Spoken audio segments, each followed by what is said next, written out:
Hello guys, welcome back to my channel creative story में आपका स्वागत है। गाइस, अगर आपको मेरी स्टोरी पसंद आती है तो please like share and comment करके ज़रूर बताइए कि आपको मेरी स्टोरी कैसे लग रही है। और जो भी मेरे चैनल पर नए आ रहे हैं प्लीज़ मेरे चैनल को सब्सक्राइब करें। Thank you. अब हम अपनी कहानी पर आगे बढ़ते हैं। अभी तक हमने देखा कि कंपनी का मैनेजर हुसैन से कहता है कि हमारे बॉस आपके कंपनी के साथ जो एग्जीबिशन करना चाहते थे वो एग्जीबिशन की जगह चेंज हो गई है।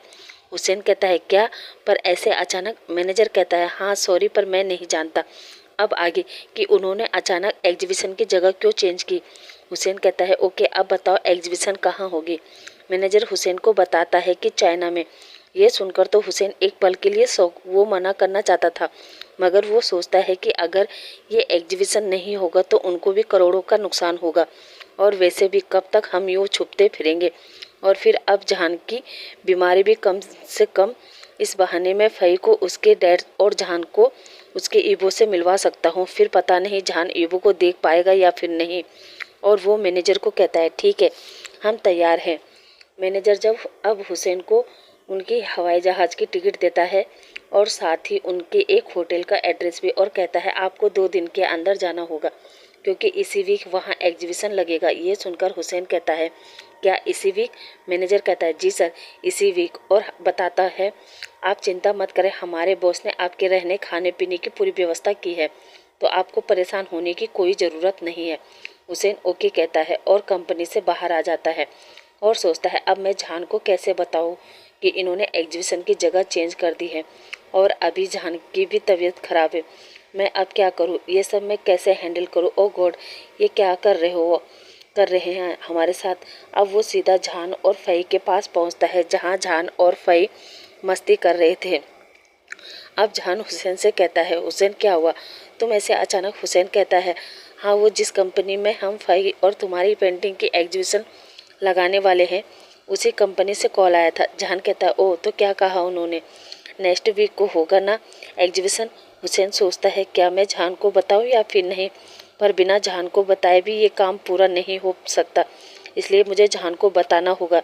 इधर अभी भी जहान को सिर में पेन हो रहा था, मगर वो अपनी प्रिंसेस की खुशी के लिए हुसैन को भी कुछ नहीं बताता। हुसैन सोचता है कि मैं क्या करूं, जहान को अभी बताऊं या फिर नहीं। और वो अभी के लिए जहान को कुछ नहीं बताता और वो भी बेमन से जहान के साथ और फई के साथ एंजॉय करने लगता है। अब शाम को वो लोग फई को लेकर घर आते हैं और उसे आराम से उसके कमरे में सुलाकर जहान के रूम में आता है जहां जहान अपने लिए ड्रिंक निकाल रहा था। आज हुसैन भी अपने लिए ड्रिंक लेता है और ये सब देखकर जहान हुसैन से कहता है हुसैन तुम्हें क्या हुआ, आज तुम भी ड्रिंक ले रहे हो। हुसैन कहता है क्या करूं, मुझे एक बात बहुत परेशान कर रही है और समझ में नहीं आ रहा है कि मैं कैसे बताऊं। जहान कहता है क्या, कौन सी बात हुसैन? हुसैन कहता है जान, आज मैं जब वहाँ उस कंपनी गया तो उन्होंने बताया कि एग्जीबिशन की जगह चेंज कर दी गई है। जान कहता है क्या, पर कहाँ? हुसैन हिचकिचाते हुए कहता है चाइना। ये सुनकर तो जान के सिर में अचानक दर्द होने लगता है। हुसैन ये देखकर घबरा जाता है और वो जान को फटाफट मेडिसिन देता है और कुछ देर बाद काम डाउन करके कहता है जान तुम आराम करो, मैं उन लोगों को मना कर दूंगा। अब जान हैवी ब्रीथ लेते हुए कहता है नहीं हुसैन, ये करने की ज़रूरत नहीं है। लगता है किस्मत में यही लिखा है कि जहाँ से इन सब की शुरुआत हुई है ख़त्म भी वही हो। मैं सोच ही रहा था, और अब वैसे भी अब समय आ गया है दोनों को मिलवाने का। मैं जानता हूँ हुसैन ईबो मुझसे नफ़रत करेगा, मगर फ़ई के लिए मुझे उसकी नफ़रत भी मंजूर है। ये कहकर वो हुसैन से कहता है कब जाना है? हुसैन कहता है 2 दिन बाद। जहान ओके कहता है। अब हम 2 दिन बाद का सीन देखते हैं जहाँ जहान हुसैन और फ़ई तीनों एयरपोर्ट के लिए जा रहे थे। जहान को अभी भी सर में पेन हो रहा था, वो किसी को कुछ भी नहीं कहता। हुसैन जहान को नोटिस करता है कि जहान का फेस थोड़ा सा फीका पड़ा है। वो जहान के आंखों से इशारा करके पूछता है कि वो ठीक है। जहान भी आंखों से इशारा करके कहता है हाँ वो ठीक है। फ़ई दोनों को देखती है और फिर वो हुसैन और जहान से कहती है अंकल डैडा, आप दोनों आंखों से क्या इशारा कर रहे हो? जहां हुसैन फ़ई से कहता है फ़ई आपको पता है हम लोग कहाँ जा रहे हैं? फ़ई कहती है नहीं अंकल, वैसे हम जा कहाँ रहे हैं? हुसैन फ़ई को बताता है कि हम लोग चाइना जा रहे हैं। फ़ई कहती है चाइना, ऐसे अचानक क्यों? हुसैन कहता है प्रिंसेस आपको पता है इस बार आपकी पेंटिंग की एग्जीबिशन चाइना में है, इसलिए हम वहाँ जा रहे हैं। फ़ही मन में सोचती है, इसका मतलब मैं अपने डैड को भी ढूंढ सकती हूँ और फिर उनसे पूछूंगी कि उन्होंने मुझे और डैडा को क्यों छोड़ दिया। अब वो फ्लैट लेते हैं और अब हम 4-5 घंटे बाद हम उन्हें बीजिंग एयरपोर्ट पर देखते हैं, जहाँ होटल की गाड़ी जहान, हुसैन और फ़ही को पिक करने पहुंची थी। वो सभी लोग गाड़ी में बैठते हैं और कंपनी की तरफ से जो होटल बुक था वहीं पहुंचते हैं। वो लोग अब होटल रूम में जाते हैं, फ्रेश होते हैं और अब वो लोग डिनर वगैरह करते हैं। हुसैन को नहीं पता था कि जिस होटल में वो रुके हैं वो होटल ईवो का है। अब नाइट में जहान को नींद नहीं आ रही थी तो वो कमरे से बाहर आकर लॉबी में बैठ जाता है। कुछ देर बाद वहाँ एक बड़ी सी ब्लैक गाड़ी आकर रुकती है। उसमें से एक गर्ल ईवो को लेकर उतरती है और अंदर ईवो के होटल रूम में जाने लगती है। ईवो नशे में था, जहान की नज़र नहीं जाती। तभी वो गर्ल एक वेटर से टकरा जाती। वो गर्ल उस वेटर पर चिल्लाती है। तब जहान की नज़र उस गर्ल पर जाती है और जहान उस गर्ल को देखता है और फिर उसकी नज़र उस गर्ल के साथ उस आदमी पर पड़ती है। जहान को उस आदमी को देखकर ऐसा लगा जैसे वो ईवो है। वो उसको देखने के लिए उसका पीछा करने लगता है। अब जहान देखता है कि वो गर्ल उसे रूम में लेकर जा रही है। तभी जहान ईवो का फेस देख लेता है और वो शौक। तभी वो वहाँ से जाते एक वेटर से पूछता है कि वो कौन है। वो वेटर जहान को बताता है कि वो इस होटल का मालिक वांग ईवो है। ये सुनकर तो जहान शौक और वो पूछता है कि क्या वो उनकी वाइफ है और वो वेटर कहता है, अरे नहीं, हमारे बॉस हर रोज़ इस होटल में एक नई लड़की के साथ आते हैं। जहान उससे पूछता है कि क्यों आते हैं। वो वेटर कहता है, अरे सर, आप ही क्या पूछ रहे, एक गर्ल के साथ नशे में होटल रूम में क्यों आएगा। इतना कहकर वो चला जाता है। इधर जहान अपने कमरे में जाता है कि क्या ये वो रोज़ एक नई लड़की के साथ होटल में। नहीं, ये नहीं हो सकता। मैं तो सोच रहा था कि उसे उसकी बेटी, उसकी प्रिंसेस की जिम्मेदारी दूंगा, मगर वो तो खुद इस हालत में है तो मैं अपनी प्रिंसेस का ध्यान रखने के लिए कैसे कैसे रखेगा। वो अपनी प्रिंसेस का ध्यान कैसे रखेगा। नहीं, अब मैं उसे अपनी बेटी के बारे में कुछ भी नहीं बताऊंगा। उसे ये भी नहीं बताऊंगा कि फ़ही उसकी और मेरी बेटी है। ये सोचते हुए वो अपने कमरे में जाता है और फ़ही को देखता है जो सोई हुई थी। जहान उसके पास जाता है, उसके सर को सहलाता है और अपने मन में कहता है, प्रिंसेस, मैं तो यहाँ इसलिए आया था कि अब तुम्हें तुम्हारे डैड से मिलवाऊंगा और तुम्हारे डैड को तुम्हारी जिम्मेदारी दूंगा, मगर लगता है हमने यहाँ आकर बहुत बड़ी गलती कर दी, क्योंकि तुम्हारे डैड बिल्कुल बदल चुके हैं और मैं नहीं चाहता कि उस जैसा पर्सन तुम्हारी जिम्मेदारी ले। पर तुम चिंता मत करो, मैंने सोच लिया है कि मैं तुम्हें तुम्हारे डैड से नहीं मिलवाऊंगा और ना ही उसे ये पता चलने दूंगा कि तुम उसकी बेटी हो और ना ही तुम्हें पता चलने दूंगा कि वांग वो तुम्हारे डैड है। और फिर वो फ़ही के फोरहेड पर किस करता है और अपने सीने से लगाकर सो जाता है। अब अगली मॉर्निंग जहान उठता है और वो बैठकर फ़ही को देखता है जो अभी भी पीसफुली सोई थी। जहान बेड से उठता है और अचानक उसका सिर घूमने लगता है। वो जैसे ही नीचे गिरने वाला था तभी अचानक हुसैन आता है और वो जहान को पकड़ लेता है और वहाँ पर फ़ही को सोते देख उसे अपने कमरे में ले जाता है और पूछता है, जहान क्या हुआ। जहान कहता है, कुछ नहीं हुसैन, वो सर घूम रहा है। हुसैन कहता है, क्या तुमने रात में अपनी मेडिसिन ली। जहान नाम में सिर हिलाता है। हुसैन कहता है, क्या, और चिल्लाते हुए, जहान तुम इतनी लापरवाही कैसे कर सकते हो जबकि तुम्हें पता है कि तुम्हारी तबीयत ठीक नहीं है। और वो जहान को अपने बेड पर बिठाता है और कहता है, तुम आराम करो, मैं तुम्हारे लिए तुम्हारी मेडिसिन और कुछ फूड लेकर आता हूँ। इतना कहकर वो जहान को अपने रूम में लेटाकर जहान के कमरे में जाता है और जहान की मेडिसिन लेकर आता है और साथ ही रिसेप्शन पर कॉल करके कुछ फूड मंगवाता है। कुछ देर बाद में जहान के लिए फूड आ जाता है। अब हुसैन जहान को फूड खिलाकर उसे मेडिसिन देता है और जहान से कहता है, तुम आराम करो, मैं फ़ही को देखता हूँ। जहान हाँ में सिर हिलाता है। अब हुसैन जहान को लेटाकर फ़ही के कमरे में जाता है और फ़ही को देखता है।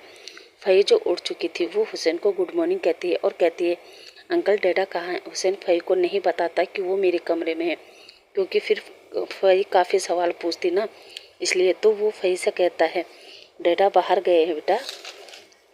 फ़ही कहती है, क्या इतनी सुबह सुबह। हुसैन कहता है, हाँ बीबी।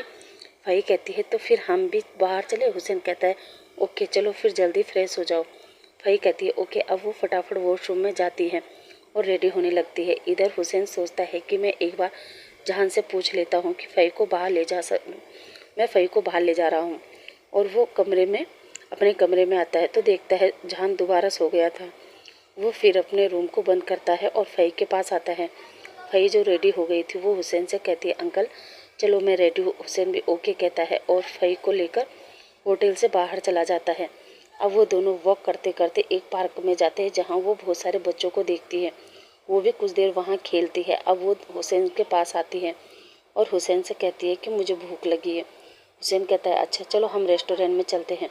अब वो दोनों रेस्टोरेंट जाते हैं जहाँ वो फई के लिए फूड और मिल्क मंगवाता है और अपने लिए कॉफ़ी ऑर्डर करता है। अब दोनों ब्रेकफास्ट करते हैं तभी उसे ईवो के सेक्रेटरी सुयान का कॉल आता है। सुयान हुसैन से कहता है कि क्या हम अभी मिल सकते हैं, वो मुझे एग्जीबिशन से रिलेटेड कुछ बात करनी है। हुसैन फई से कहता है बेटा मुझे कुछ काम आ गया है तो क्या तुम मेरे साथ चलोगे। फई कहता है हाँ अंकल चलो। हुसैन कहता है ओके फिर चलो। इतना कहकर वो दोनों सुयान से मिलने चले जाते हैं। अब हुसैन सुयान से मिलता है और बताता है कि मेरे बॉस से यहाँ ये एग्जीबिशन करा रहे हैं। हुसैन कहता है ओह वैसे बताए ये आपको हमसे क्यों मिलना था। सुयान कहता है दरअसल हम आपके साथ एक कॉन्ट्रैक्ट करना चाहते हैं। हुसैन कहता है कॉन्ट्रैक्ट, कैसा कॉन्ट्रैक्ट। सुयान हुसैन को बताता है कि इस बार तो हमारे बॉस के फ्रेंड ये एग्जीबिशन कर रहे हैं, मगर मेरे बॉस चाहते हैं कि आप हमारे साथ भी कॉन्ट्रैक्ट कर ले ताकि अगली बार से हम ही आप लोगों की पेंटिंग की एग्जीबिशन को लगाए। हुसैन सुयान को मना कर देता है कि हम ये कॉन्ट्रैक्ट साइन नहीं करना चाहते हैं। सुयान कहता है क्यों। हुसैन कहता है देखिए मैं आपको धोखे में नहीं रखना चाहता। दरअसल हम लोग लंदन में रहते हैं और इस बार भी हम चाइना इस वजह से आ गए कि हमने पहले ही लंदन में इस कंपनी के साथ में कॉन्ट्रैक्ट किया था। हम तो अभी भी यहाँ नहीं आना चाहते थे, वो तो हमारा कुछ पर्सनल काम था इसलिए आ गए, वरना हम चाइना कभी भी नहीं आते। इसलिए प्लीज़ हमें माफ़ करें, हम आपके साथ कोई भी कॉन्ट्रैक्ट नहीं करना चाहते हैं। I am so sorry. इतना कहकर वो बाहर आता है और फई से कहता है बेटा चले। फई कहती है अंकल आपका काम हो गया। हुसैन कहता है हाँ बेटा। और अब वो दोनों जाने लगते हैं। तभी पीछे से सुयान आता है और वो हुसैन से कहता है मिस्टर हुसैन मेरा कहना माने तो प्लीज़ एक बार इस डील के बारे में सोच लीजिए। हुसैन कहता है मिस्टर सुयान शायद आपको मेरी बात समझ में नहीं आई, मैंने आपसे मना कर दिया ना। और इतना कहकर वो चला जाता है। इधर सुयान ईवो को कॉल करता है और ईवो को बताता है कि बॉस उन्होंने हमारे साथ कॉन्ट्रैक्ट करने से मना कर दिया। ईवो कहता है क्या। और वो सुयान से कहता है कि तुम मुझे उनका एड्रेस दो, मैं खुद बात करता हूँ। इतना कहकर वो फ़ोन काट देता है। इधर सुयान कुवान से पूछता है कि फई और हुसैन कौन से होटल में रुके हैं। हुसैन का नाम सुनकर सुयान कहता है एक मिनट सुयान तुमने किसका नाम लिया। सुयान कहता है न्यू हुसैन। सुयान कहता है हाँ क्यों। इधर कुवान सोचता है कि क्या ये वही न्यू हुसैन होगा जो जहान के साथ रहता था, पर हमारी बात तो हमेशा निये के साथ होती थी, तो हुसैन यहाँ कैसे। फिर वो खुद ही सोचता है कि एक ही नाम के काफ़ी लोग होते हैं। इधर से सुयान कहता है हेलो कुवान सर आप कहाँ खो गए। अब कुवान अपने सेंस में वापस आता है और कहता है हाँ सुयान तुम क्या कह रहे थे। सुयान कहता है कुवान सर मैं ये पूछ रहा था कि वो कौन से होटल में रुके हैं। कुवान कहता है मैंने उनको ईवो के ही होटल में रुकने को कहा था, रूम नंबर 209 और रूम नंबर 208 में। सुयान ओके कहकर फ़ोन रख देता है। अब सुयान ईवो को कॉल करता है और बताता है कि सर वो आपके ही होटल के रूम नंबर 208 और रूम नंबर 209 में रुके हैं। ईवो ओके कहता है और फ़ोन रख देता है। अब ईवो उसी होटल में था तो वो उसे मिलने जा रहा था। तभी अचानक ईवो को कॉल आता है और वो चला जाता है। कुछ देर बाद हुसैन और फई अपने होटल पहुंच जाते हैं। फई कहती है हुसैन अंकल डैडा कहीं हम पर गुस्सा तो नहीं करेंगे। हुसैन कहता है क्या। फई कहती है क्योंकि हमने बहुत टाइम हो गया ना बाहर गए हुए, डैडा कब से हमारा वेट कर रहे होंगे। हुसैन कहता है नहीं प्रिंसेस, वैसे मैंने डैडा को मैसेज करके बता दिया था कि मैं और फई बाहर जा रहे हैं। फई कहती है ओके। अब फई अपने रूम में आती है तो जहान वहाँ बैठा था वो फई से कहता है प्रिंसेस आप आ गए, आप हुसैन अंकल के साथ कहाँ गए थे। फई कहती है डैडा हम ना पहले पार्क गए थे और फिर अंकल को कुछ काम था तो हम चले गए। जहान कहता है ओके। और फिर फई से कहता है क्या तुम्हें भूख लगी है। फई मना कर देती है। जहान हुसैन को ईवो के बारे में बताना चाहता था, इसलिए वो फई से कहता है बेटा आप जाओ अंकल के रूम में टीवी देखो, मुझे अंकल से बात करनी है। फई कहती है ओके डैडा। और वो जहान और हुसैन को अकेला छोड़ के बाहर आती है और सोचती है अंकल और डैडा को तो काफ़ी बात इतनी जल्दी ख़त्म नहीं होगी, क्योंकि ना मैं तब तक नीचे लॉबी में खेलूँ और वो नीचे लॉबी में आ जाती है और ऐसे ही इधर उधर उछलने लगते। हुसैन जहान से कहता है, जहान क्या बात है, पहले ये बताओ अब तबीयत ठीक है? जहान हाँ में जवाब देता है। हुसैन कहता है, अब बताओ क्या बात है? जहान कहता है, पहले तुम बताओ तुम दोनों कहाँ गए थे? हुसैन कहता है, अरे कुछ नहीं, वो यहाँ की एक कंपनी ईजान कॉरपोरेशन का मालिक हमसे कॉन्टेक्ट करना चाहता था। जहान कहता है, कॉन्टेक्ट किस चीज़ का? हुसैन कहता है, वो चाहते हैं कि हम अगली बार से उनके साथ भी बिजनेस करें और हर 2 महीने में हम तुम्हारी और फई की पेंटिंग का एग्जीबिशन लगाए। जहान कहता है, क्या? और तुमने क्या कहा? हुसैन कहता है, क्या कहना था, मैंने मना कर दिया। वैसे भी हम लोग लंदन की कंपनी के साथ डील कर रहे हैं न, तो हम कैसे उनके साथ डील कैंसिल करके यहाँ इनके साथ डील करें? जहान कहता है, हाँ ये तुमने ठीक किया। हुसैन कहता है, अब तुम बताओ तुम क्या बात करना चाहते थे? जहान जैसे ही हुसैन को बताना चाहता था कि उसने ईवो को देखा, तभी हुसैन का फ़ोन रिंग करता है। वो फ़ोन देखकर जहान से कहता है, जहान 1 मिनट, और वो साइड में जाकर फ़ोन पिक करता है तो उसे वहाँ से कॉल आया जहाँ एग्जीबिशन लगने वाला था।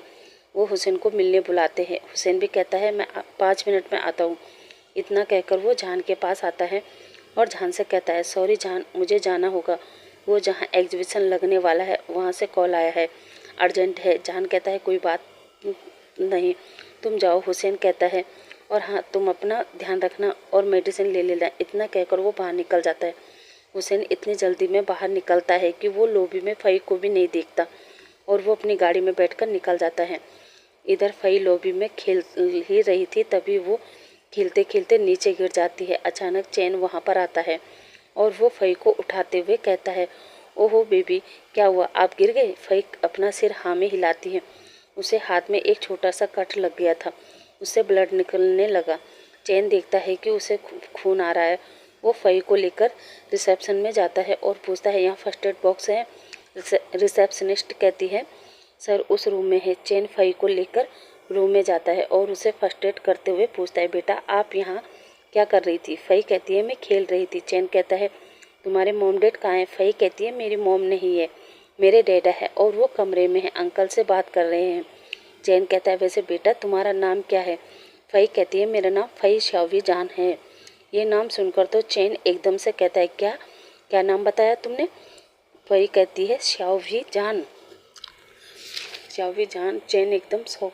इधर हुसैन के जाने के बाद जहान हुसैन के रूम में फई को देखने आता है, मगर फई को वहाँ न पाकर वो परेशान हो जाता है। जहान सोचता है फई कहाँ चली गई। वो उसे अपने सारे फ्लोर पर ढूंढता है, मगर फई उसे कहीं नहीं मिलती।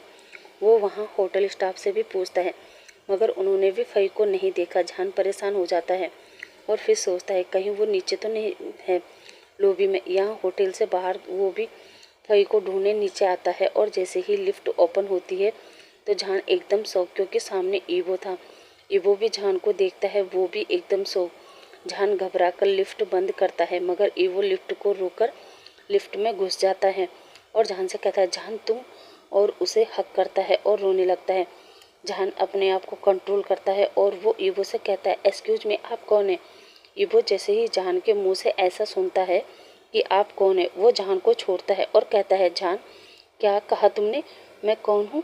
जहान कहता है, यस आप कौन हैं? ईवो कहता है, जहान मैं तुम्हारा ईवो। जहान कहता है, एक्सक्यूज मी, मैं आपको नहीं जानता और हाँ हटिए मेरे रास्ते से। इतना कहकर वो ईवो को साइड करता है और लिफ्ट से बाहर आता है। ईवो भी जहान के पीछे आता है और जहान का हाथ पकड़कर उसे दीवार पर पुश करता है और उसे एक जोरदार हॉट और पैशनेट किस करता है। जहान उसे पुश करता है और वो ईवो को एक जोरदार थप्पड़ मारता है और कहता है, तुम्हारी हिम्मत कैसे हुई ये सब करने की, और तुम हो कौन? ये सुनकर तो ईवो जहान से कहता है, जहान तुमने मुझे पहचाना नहीं, मैं तुम्हारा ईवो। इतना कहकर वो दोबारा जहान को हक करने जाता है, मगर जहान हाथ से रुकने का इशारा करता है और कहता है, देखिए मिस्टर, आप जो भी हो, मैं आपको नहीं जानता। इतना कहते ही तभी पीछे से फई कहती है, डैडा। अब जहान और ईवो फई की तरफ देखते हैं जहाँ फई ने चैन का हाथ पकड़ा था। जहान चैन को देखता है तो चैन भी जहान को देखता है और कहता है, जहान। मगर तभी जहान फई के हाथ पर बैंडेज देखता है और वो वरीड होकर कहता है, प्रिंसेस, और उसे हक करके कहता है, ये आपको क्या हुआ? आपको ये चोट कैसे लगी? फ़ाई कहती है, कुछ नहीं डैडा, वो मैं खेलते खेलते गिर गई थी, मगर इन अंकल ने मेरी हेल्प की और मुझे ये बैंडेज लगाया। अब जहान फ़ाई का हाथ पकड़कर कहता है, थैंक यू सर, जो आपने मेरी बेटी का ध्यान रखा, आपका बहुत बहुत थैंक यू। और वो चैन से भी एक्सक्यूज़ करके फ़ाई का हाथ पकड़ता है और जाने लगता है। इधर चैन और ईवो दोनों ही अपनी जगह खड़े होकर जहान को जाते देख रहे थे। अब जहान कमरे में जाता है और फ़ाई को रूम में बिठाकर वॉशरूम में जाता है और